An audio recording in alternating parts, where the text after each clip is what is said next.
This lecture is the second part of operating system components. First of all, we are going to revise the process management and main memory management. Process management का जो module होता है वो process से related तमाम instructions और detail जो होती है उनको डील कर रहा होता है, और मेन मेमोरी का काम ये होता है कि उसने एक तो मेन मेमोरी को भी करना है कंट्रोल, दूसरा सेकेंडरी स्टोरेज जो है उसको कंट्रोल इस तरह से करना है कि अगर आपकी मेन मेमोरी जो है वो फिलअप हो जाती है तो सेकेंडरी स्टोरेज को कैसे यूटिलाइज करेगा। ये वर्चुअल मेमोरी का कॉन्सेप्ट है जिसमें हमने पेजिंग के बारे में पढ़ा था। इसके बाद नेक्स्ट जो इसकी सर्विसेज है वो सेकेंडरी स्टोरेज मैनेजमेंट। ठीक है, सेकेंडरी स्टोरेज मैनेजमेंट में हम free space management, storage allocation, deallocation, disk scheduling इन सबको करते हैं।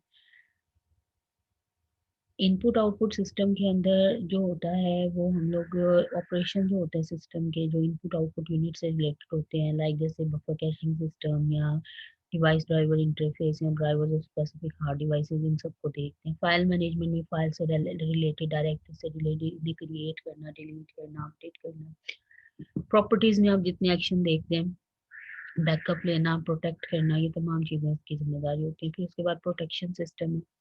प्रोटेक्शन सिस्टम में जो होता है वो आप लोगों ने कंप्यूटर सिस्टम जो मल्टीपल यूज़र होते हैं वो जब एक ही टाइम पे कोड को रन करते हैं तो ये पॉसिबिलिटी होती है कि आपका कोड जो है वो ओवरलैप ना हो जाए, या जो रिसोर्सेज हैं वो इस तरह से ना एक दूसरे से स्नैच करने की प्रोसेसेस आपस में कोशिश करें, क्योंकि डेडलॉक क्रिएट हो जाए, तो उससे अवॉइड करता है protection system. Networking distributed system जो है ये आपकी स्पीड को, रिलायबिलिटी को और अवेलेबिलिटी को कवर करता है। और कमांड इंटरप्रेटर जो होता है इसका काम ये होता है कि इसने यूज़र और ऑपरेटिंग सिस्टम के साथ इंटरेक्शन जो है उसको सक्सेसफुल और रिलायबल बनाना होता है, और प्रोसेस को क्रिएट करना और मैनेज करना, इनपुट आउटपुट को हैंडल करना और सेकेंडरी स्टोरेज को मैनेज करना, ये इसकी जिम्मेदारी होती है। इसके अलावा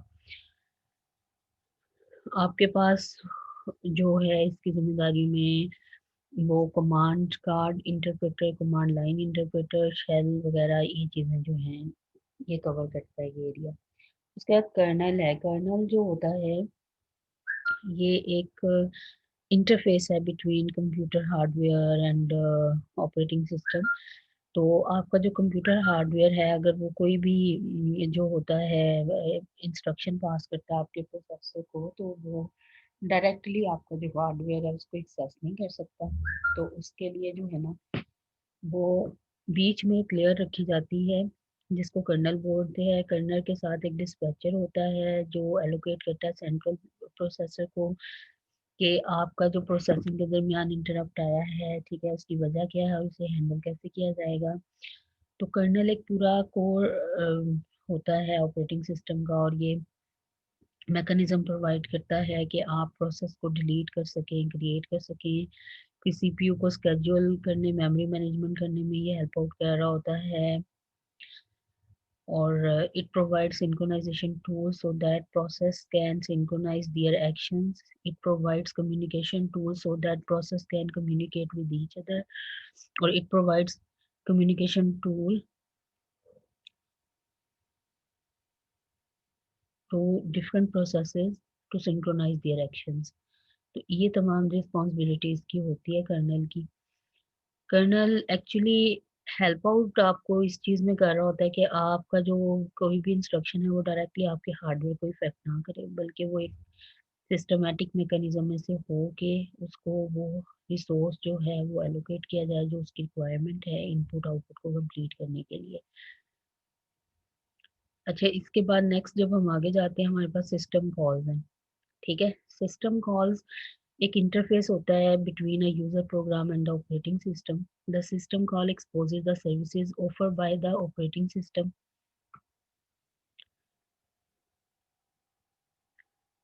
अब ये सिस्टम कॉल्स जो होती है ना, ये एंट्री पॉइंट है किसमें, कर्नल में, जो भी मैंने आपको ऊपर पढ़ाया है कि कर्नल होता है हमारे पास, और ये एक लेयर होती है between your operating system and hardware. तो अब इस कर्नल में मतलब इंस्ट्रक्शन कैसे जाती है, कैसे एंटर होता है कर्नल में एक जो यूजर इंस्ट्रक्शन है वो किस तरह से चली जाती है और एक्सेस हासिल करती है बाय यूजिंग सिस्टम कॉल्स। तो सिस्टम कॉल्स जो होते हैं ये यूजर को इन्वॉल्व करते हैं ताकि कर्नल कोड एग्जीक्यूट हो और सीपीयू तक जो है वो एक्सेस दी जा सके। अब इसके अंदर हमारे पास जो मेन टाइप्स होती हैं सिस्टम कॉल की, उसमें प्रोसेस कंट्रोल है, फाइल मैनेजमेंट है, डिवाइस मैनेजमेंट है, इंफॉर्मेशन मेंटेनेंस है और कम्युनिकेशन है। प्रोसेस कंट्रोल जो होती है, ये प्रोसेस को कंट्रोल करने के लिए इस्तेमाल होती है। फाइल मैनेजमेंट जो होती है, ये मैनेज करती है फाइल वगैरह को, लाइक जैसे अगर आप क्रिएट डिलीट वगैरह के इंस्ट्रक्शन देते हैं, ठीक है। डिवाइस मैनेजमेंट जो होती है वो डिवाइस को मैनेज करती है, लाइक जैसे डिवाइस के लिए रिक्वेस्ट करना, उसको रिलीज करवाना, एक्सेट्रा। और इंफॉर्मेशन मेंटेनेंस जो होती है, ये आपकी गेट टाइम, डेट टाइम, ठीक है, डिलीट, गेट सिस्टम, इन तमाम चीज़ों को। कम्युनिकेशन, आपके तमाम कम्युनिकेशन जो कनेक्शंस होते हैं और तमाम मैसेजेस वगैरह जो रिसीव और वो किए जाते हैं, उन तमाम में हेल्प आउट करती है। तो यहाँ पे आपका फर्स्ट चैप्टर ख़त्म हो गया, ठीक है। अब नेक्स्ट फिर आगे देखते हैं सेकंड चैप्टर में हम लोग क्या क्या कंप्लीट करेंगे।